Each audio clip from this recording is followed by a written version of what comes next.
Hi, the topic of today's video is about maps in different countries. The way that countries might look at maps or produce maps are dependent on the kind of culture and where they are situated in the world.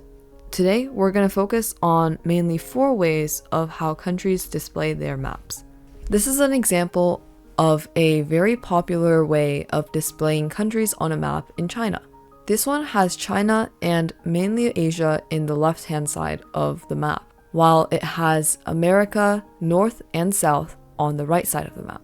It also has the international date line, which is a line that separates what is the day before and what is the day after as the center. This map also has the Pacific Ocean in the middle of the screen. Now, this is the map that a lot of Western countries, including the US and Europe, uses.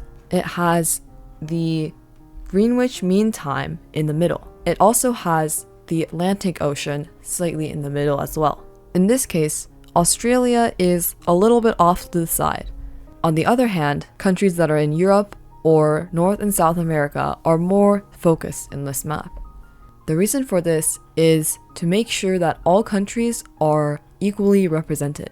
If the map was centered on the North American side of the globe, then countries like Russia or maybe some parts of China would be cut in half, and it would look slightly awkward. That's why most maps focus on cutting in the middle in places like the ocean, so that each country has a shot at being fairly represented. Another type of map is the UN logo.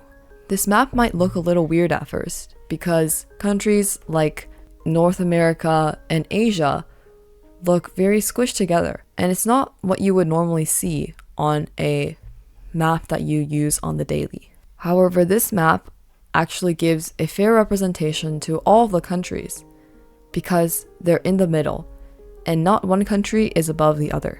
That's why the UN uses this kind of map for their logo, to show a sense of unity and the idea that all countries are together. The technical name for this is Pierce quincuncial, and it is used in other places, not just the UN logo. Now, the last type of map is a little bit for fun.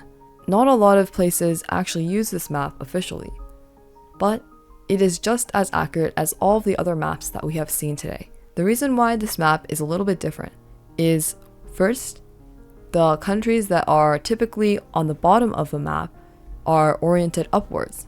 And second, the countries that are normally on the northern side of the map are very, very enlarged.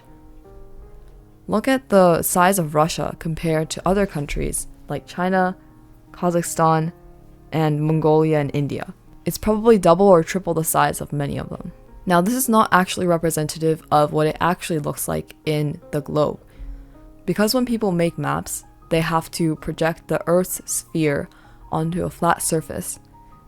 Some countries are more distorted than others. I've actually seen this in many places.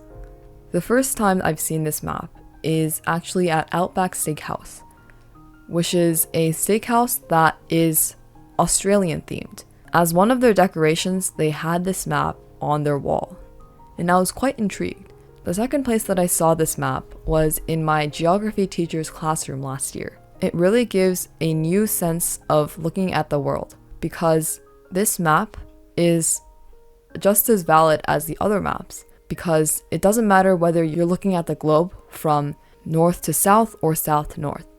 It is just the same. This is also sold as a novelty item in Australia for tourists because Australia is at the very top of the map, unlike normally where they are in the bottom. Hopefully through this video, you guys are able to have some insight on how other countries use maps and how it differs from your own country. Thanks for listening to today's episode. Hope to see you in the next one. Find me on Spotify, Apple Music, YouTube, and on my website. Thanks for listening.